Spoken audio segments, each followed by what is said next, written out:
Estamos começando mais uma edição do podcast Energia em Debate. Hoje recebendo o ex-presidente da Petrobras, José Mauro Coelho, que também foi ex-diretor do Ministério das Minas e Energia e ex-diretor da EPE. E hoje tem uma consultoria no setor de energia. Doutor José Mauro, o senhor apresentou hoje um histórico daquilo que a gente chama do combustível no futuro. E é interessante a gente mostrar o seguinte: quando é que isso nasce? Como é que isso se torna um conceito? E quando é que isso começa a virar realidade? Castilho, bom, primeiro uma alegria falar contigo e falar sobre esse tema importante que é o Programa Combustível do Futuro. O Programa Combustível do Futuro ele nasce em 2020 na Secretaria Nacional de Petróleo, Gás Natural e Biocombustíveis do Ministério de Minas e Energia, quando nós vimos a necessidade de alguns pontos importantes. Primeiro, havia muitas políticas públicas relacionadas a biocombustíveis e também à mobilidade, né, que não se falavam entre si. Era necessário uma integração entre essas políticas públicas. Segundo, a gente queria descarbonizar ainda mais a matriz de transporte do Brasil, embora já seja uma matriz limpa. E terceiro, Castilho, a gente via naquele momento, ali em 2020, vários novos combustíveis entrando na matriz energética mundial e brasileira, como era, por exemplo, os combustíveis sustentáveis de aviação, o diesel verde e o biogás e o biometano, e a gente não tinha ainda uma regulação específica sobre isso no Brasil. Então foi por conta desta necessidade que a gente cria no Ministério de Minas e Energia o Programa Combustível do Futuro, que posteriormente foi aprovado pelo Conselho Nacional de Política Energética em abril de 2021. E uma vez aprovado esse programa, né, do CNPE, ele começa a tomar vida quando e como ele tem começa a ser perceptível na vida real do setor elétrico. Perfeito. Após a aprovação no CNPE, Castilho, foram feitos vários estudos, né, já através do Comitê Técnico do Combustível do Futuro, instituído pelo Conselho Nacional de Política Energética, onde nós fizemos vários estudos relacionados ao ciclo diesel, relacionado ao ciclo Otto, relacionado à captura e estocagem de carbono, os combustíveis sustentáveis de aviação, e todo esse estudo depois ele é compilado na forma de um projeto de lei e encaminhado para o Congresso Nacional, primeiro para a Câmara dos Deputados, né, e depois para o Senado Federal. E esse Programa Combustível do Futuro, então, em 2024, em outubro de 2024, ele é transformado, aprovado na forma de uma lei, né? A Lei 14.933, conhecida como a Lei do Combustível do Futuro. Na realidade, enquanto o projeto foi desenhado, enviado ao Congresso e para até que fosse aprovado no ano passado, 2024, o mundo seguiu. A realidade se impôs e o setor elétrico e o setor de combustíveis começaram a vivenciar uma nova realidade, embora isso já tivesse sido diagnosticada no Programa Combustível no Futuro. Como é que ele está se comportando agora que virou... como esses atores estão se comportando agora que o programa virou lei? Onde foi... como é que a lei encontrou o mercado? Castilho, eu acho que essa é uma excelente pergunta, né? Se nós olharmos como está a implementação da Lei do Combustível do Futuro, a gente vai ver que tem ações que já foram feitas. Vou te dar dois exemplos. O primeiro exemplo é a Lei do Combustível do Futuro aumentou ou possibilitou o aumento do teor de etanol anido na gasolina.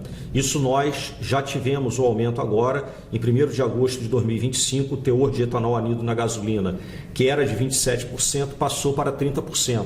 Isso é por conta da Lei do Combustível do Futuro, que permitiu esse aumento do teor de etanol anido na gasolina. Outro ponto foi o aumento do teor de biodiesel no diesel, correto? Que foi para 15%. Isso também é uma consequência da Lei do Combustível do Futuro. Agora, vários outros pontos ainda estão em desenvolvimento, correto? Vamos começar pelo mercado de crédito de carbono, né? E pelo combustível de aviação. Há uma determinação internacional de que as companhias aéreas devem ter até 2030, pelo menos, se não me engano, 10% do uso de combustível sustentável de aviação. A pergunta é, países como o Brasil, mesmo com a sua diversidade de sua plataforma de geração de energia, terão condições de fazer isso?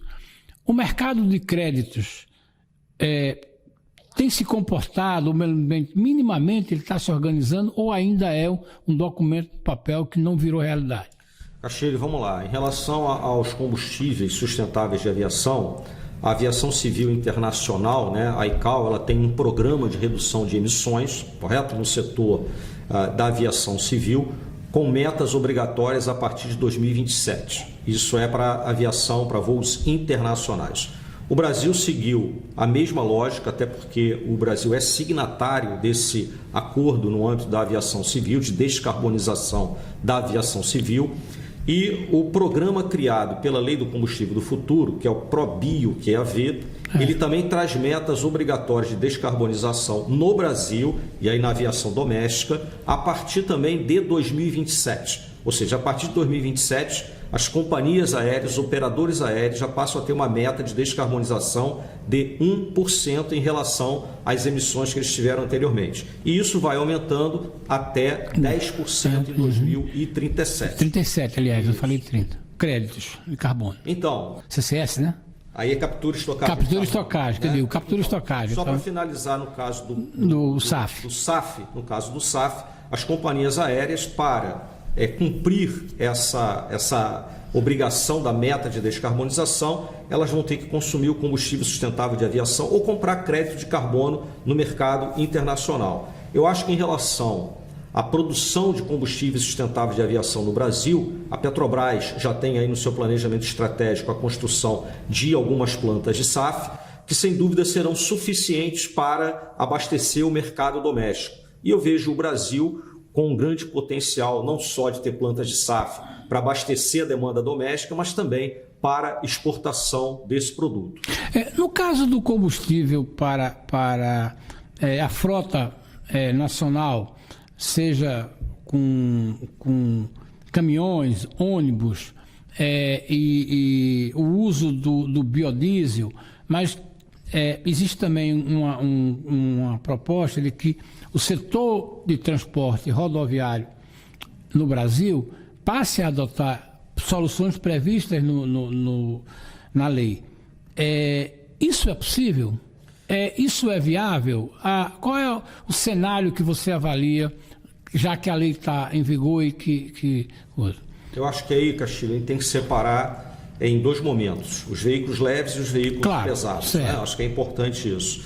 Nos veículos leves, eu acho que o Brasil ele avança, né, nessa transição energética para aquela metodologia que é nós termos os veículos flex-fuel, que são a tecnologia nacional, mais híbridos, né, onde eu vou ter uma eficiência maior e onde eu posso abastecer com biocombustível. Então, o que eu quero dizer é que, na questão de veículos leves, eu acho que o Brasil avança na transição com os veículos híbridos flex-fuel e podendo utilizar etanol hidratado como combustível principal. E, obviamente, né, quando eu utilizo a nossa gasolina também, a nossa gasolina tem o etanol anidro. Quando eu vou para os veículos pesados, ônibus e caminhões, né, obviamente o Brasil ele já tem uma adição de biodiesel ao diesel. Avançamos, a maior do mundo. A maior do mundo, né, hoje 15%.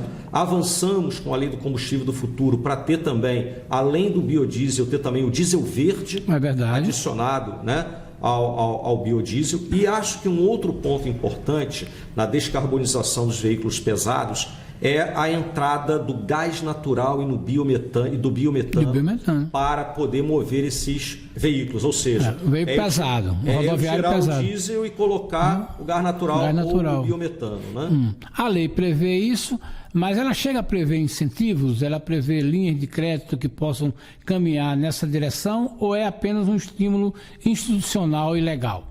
Eu acho que o estímulo ele passa, né, obrigatoriamente pelo mandato obrigatório. Então, quando eu tenho um percentual obrigatório para ser colocado, né, isso é um estímulo, tem que ser colocado. Por outro lado, eu acho que sim, o Brasil está avançando em mecanismos, né, que vão incentivar o uso ainda maior de algumas fontes renováveis, como, por exemplo, o biometano. Né? A lei do combustível do futuro ela cria um crédito ambiental ligado à produção do biometano, que é o Segob. Né? Então, eu acho que isso vai incentivar ainda mais a questão do uso, por exemplo, do biometano. Não só a molécula, mas como você tem esse crédito ambiental que pode ser comercializado também, isso é um incentivo, como é o crédito de descarbonização no âmbito do RenovaBio para o etanol e para o biodiesel. No caso do etanol, a gente tem uma coisa bastante curiosa e bastante interessante, porque esse conceito de combustível sustentável, ele nasce há 50 anos, quando o país adota pioneiramente o conceito do etanol no carro. Nós desenvolvemos uma tecnologia nacional para isso e estamos forçando a indústria elétrica a ter veículos híbridos que aceitem pelo menos a gasolina brasileira, que tem um grande percentual. Você vê futuro no que o etanol se torne, além de tudo que está se debatendo, inclusive aqui no CONIBEM, um combustível que faça parte efetivamente não só da questão veicular, mas a questão industrial e geração até de energia, como tem sido proposta aqui? Excelente pergunta, Castilho. Eu acho que o CONIBEM, né, ele tem essa importância de discutir essas novas inserções de fontes em outros usos, né? E o que a gente tem visto a minha resposta é sim. Eu acho que muito além do uso do etanol para fins automotivos, como a gente já utiliza no Brasil em larga escala, acho que você citou muito bem a questão do pró-álcool, eu acho que o etanol, e a gente tem visto isso aqui no CONIBEM, ele pode ser utilizado para vários outros fins, como por exemplo a utilização dele em motores para a geração de energia elétrica, né? Então, eu acho que isso é um ponto importante. Não só o etanol, mas o biodiesel também. A gente já viu agora que para o próximo leilão de reserva de capacidade de potência, o LRCAP 2026, já tem um produto voltado para biodiesel. Então, acho que os biocombustíveis eles começam a ser utilizados além da questão veicular, mas também para outros fins, entre eles a geração de energia elétrica. Isso está coberto na lei e há um mercado por conquistar. Mas, em relação aos carros elétricos, como é que, quando a lei foi aprovada, né, ou pelo menos quando ela foi concebida, o mercado elétrico é incipiente. No Brasil ele está chegando com força. A lei abraça o mercado do carro elétrico, se não o carro elétrico, mas pela solução brasileira, pela opção brasileira do híbrido. A lei abraça isso e se antecipou, ou ela está sendo usada por uma realidade que não estava prevista quando ela foi concebida? Não, acho que a lei ela traz isso muito claro, até porque um dos principais objetivos do programa da Lei do Combustível do Futuro é o desenvolvimento da tecnologia veicular nacional. E o que é a tecnologia veicular nacional? São os veículos flex híbrido movidos a biocombustíveis, né? Como é que a gente vê a questão também dos veículos puramente elétricos no Brasil? Sem dúvida, os veículos puramente elétricos no Brasil eles vão entrar, mas a gente acredita que eles não vão entrar em larga escala, né, para aquele uso comum de veículos. Né? Eles entrarão em nichos de mercado, né? Por exemplo, frotas de serviço público, car sharing, entre outros. Né? Então, o que a gente acredita é que a grande entrada de veículos, ou o avanço, né, da descarbonização no setor de veículos leves no Brasil em grande escala passará pela tecnologia veicular nacional prevista na Lei do Combustível do Futuro, que é basicamente os veículos híbridos, flex e que podem usar o biocombustível. Claro que se a gente olhar no longo prazo, Castilho, a gente poderia pensar até nos veículos movidos a célula combustível a hidrogênio, onde, né, o combustível da reforma pode ser, por exemplo, o etanol ou o gás natural. Agora, uma coisa que você chama a atenção aí é que como é que vai se comportar a lei, né, do combustível do futuro, né, dentro do cenário ou dentro do horizonte daquilo que os analistas chamam de economia eletrificada, que vai não só da questão da mobilidade, mas na questão da geração de energia, novos combustíveis, tudo caminhando para que a economia gire em torno do que a gente chama da energia elétrica. Essa é uma tendência global. E onde é que o Brasil se insere? O que é que a gente pode se aproveitar, já que o Brasil tem uma enorme variedade de fontes renováveis? Eu acho que, sem dúvida, Castilho, a gente avança, né, dentro dessa questão da transição energética, a gente avança para uma maior eletrificação em todos os sentidos, né? Nos veículos também, então, por exemplo, os veículos híbridos já têm um percentual importante de eletrificação, então acho que, como eu disse, né, no setor de veículos a gente avança com a eletrificação, mas uma eletrificação, eu gosto de chamar de uma bioeletrificação, uma eletrificação onde eu vou ter também o uso do biocombustível, né? E em vários outros setores, como nós falamos aqui, eu acho que a eletrificação ela caminha junto com o biocombustível, ela pode caminhar junto com o biocombustível. Eu gerar, né, a eletricidade a partir de um biocombustível. Olha o biogás aí, que o Brasil tem um grande potencial e eu posso gerar grandes quantidades de energia elétrica a partir do biogás, né? Naquelas 6 rotas que foram criadas, como é que você analisa o comportamento? Né? É importante para a lei do combustível, a lei do combustível do futuro, ele tem rotas, ou pelo menos criou 6 linhas de ação. Eu queria que você falasse um pouco, já que a gente está se caminhando para o final, como vem como você vê, ou você está acompanhando aquilo que você ajudou a escrever. Eu acho, Castilho, que dentro daquelas várias iniciativas que você citou, algumas já foram implementadas, como é o aumento do teor de etanol na gasolina e de biodiesel no diesel, correto? As integrações de políticas públicas também, elas já aconteceram e outras, como eu falei, estão em desenvolvimento. Por exemplo, talvez aqui vá acontecer no mais curto prazo é a questão da descarbonização do setor de gás natural, né, e incentivo ao biometano, já com metas a partir de 1º de janeiro de 2026 e o Ministério de Minas e Energia, junto com a ANP, já trabalhando em toda essa regulamentação, né? Então, o produtor e importador de gás natural vai ter que compensar suas emissões usando o biometano. Isso começa agora em 1º de janeiro de 2026. Eu acho que em seguida, a partir de 2027, a gente começa a ter as metas de descarbonização do setor aéreo, né? O ProBio que é a vir, né? Então eu acho que essas várias iniciativas elas vão entrando aí, tem um cronograma para entrar. A captura e estocagem de carbono, né? A lei do combustível do futuro, ela entrega para a ANP, né, a obrigação de regulamentar toda essa atividade. Então começa também esse trabalho da ANP de regulamentação. Então acho que a gente já tem várias iniciativas que já aconteceram e várias outras que vão acontecer ao longo dos próximos anos por conta da lei do combustível do futuro.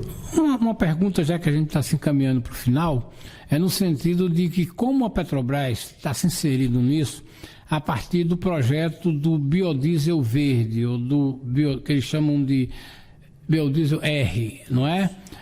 E que de uma forma simplificada, é você fazer o biodiesel sair com a composição ideal de um combustível sustentável da refinaria, o que automaticamente reduz a importância da mistura dos 15% de biodiesel feito pelas distribuidoras. O diesel R da Petrobras será um produto de luxo ou em algum momento a Petrobras, que já avançou no diesel 10, vai caminhar para essa plataforma?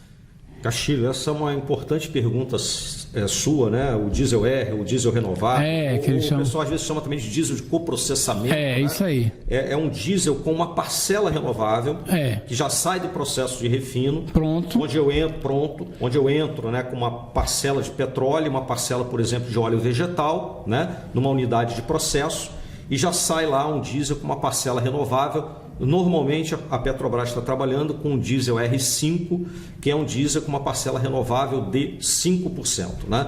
Então, sem dúvida, esse é um diesel que já tem dentro de si próprio, né, uma parcela renovável, ou seja, ele já descarboniza mais do que o diesel S10 comum ou que o diesel S500. Você falou uma coisa que é muito importante. Eu acredito que esse diesel R5 ele vai ser um produto premium, mas que pela legislação brasileira atual, eu ainda vou ter que adicionar a ele um percentual obrigatório de biodiesel. Então, ele será um diesel mais renovável ainda do que o diesel comum utilizado no Brasil. E por isso vai ser, sim, um produto premium, como você bem colocou, Castilho. Eu queria agradecer a presença no podcast Energia em Debate do ex-presidente da Petrobras, José Mauro Coelho, e um dos pais, ou melhor, um dos autores da lei do combustível do futuro, produto em que ele trabalhou por alguns anos dentro do Ministério para isso. José Mário, muito obrigado pela essa entrevista e pela sua contribuição a esse debate do CONIBEM. Eu que agradeço, Castilho, e parabenizar mais uma vez os organizadores do CONIBEM por esse importante encontro aqui em Lisboa.